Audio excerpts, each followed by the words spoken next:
Assalamualaikum warahmatullahi wabarakatuh. Wilujeng enjing urang kali sadaya sampurasun. Pes. Kumaha damang? Nah, alhamdulillahirabbil alamin, urang patepang deui dina lawungan anu kaopat. Materina urang lajeng materi pupujian. Tah kamari makan diterangkeunna anu part hiji, ayeuna anu part 2 na. Materi anu baris dipedar kahiji nyaeta nadom. Cung aya nu terang, kungsi ngadangu teu? Naon sih ai nadom teh?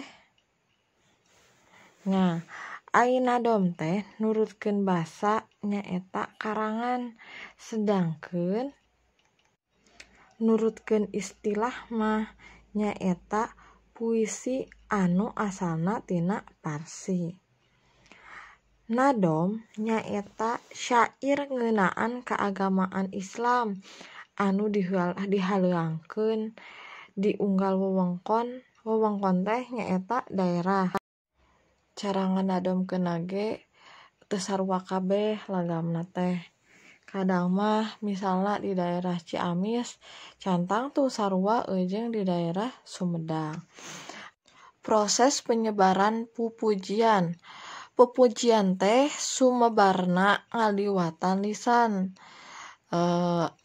Tina mulut ka mulut. Ngaliwatan pasantren, madrasah. Nah, biasana pupujian anu dinadomkeun teh diturunkeunana sacara turun-tumurun. Nah, anu salajengna aya conto pupujian mantaroka. Kuhideuk regepkeun kieu nadomna. Man taraka salatan khamsa liman kana muta'amidan fajaja'uhum jahannam khalidan fiha sahajal manu tinggal salat lima waktu tur dihaja mangka dibales dilanggengkeun di neraka jahanam. Anu salajengna aya conto pupujian ngeunaan muji ka Kanjeng Nabi Muhammad sallallahu alaihi wasallam. Kieu nadomna.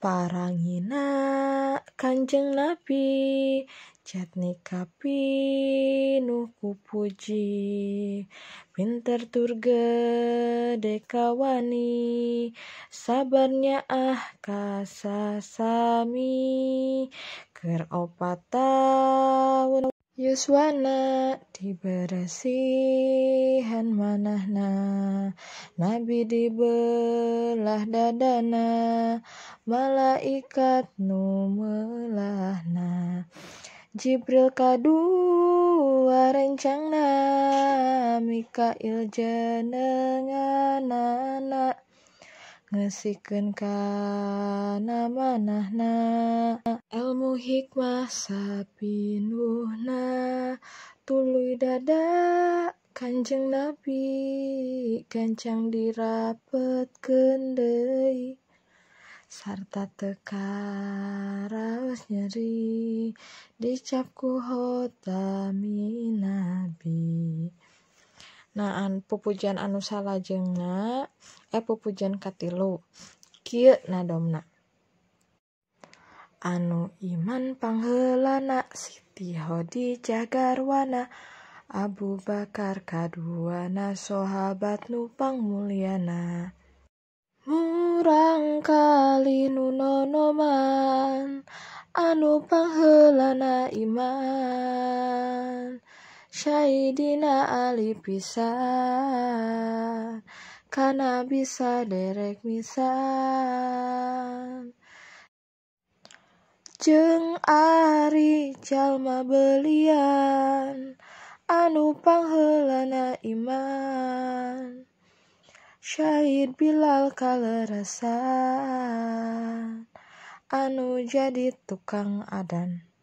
Dina 3 contoh pupujian eta teh ku hidup teh kedah diapalkeun sangkan tiasa nalika engke nuju ngapraktekkeun. Nalika praktek mah hidup kudu bener-bener tos apal di luar kepala pupujianana. Anu salajengna aya pancen. Nah, janten tinu materi tadi, materi pupujian part 2, catet materina dina buku tulis, teras apalkeun salah sahiji pupujian sarta nadomkeun. Nah, anu tadi ku Ibu dipasihan 3 contoh teh, tak eta diapalkeun salah sahijina. Nah, mingguan payun di teh saurang-saurang. Urang cekapkeun wae lawungan dinten ieu, hatur nuhun kana perhatosanana. Kangge absensi mangga eusian absensi kanggo dinten ieu dina kolom komentarna. Mangga pami anu teu ngartos kana materina, anu kirang paham tiasa dikomen dina kolom komentar. Billahi taufiq wal hidayah. Wassalamualaikum warahmatullahi wabarakatuh.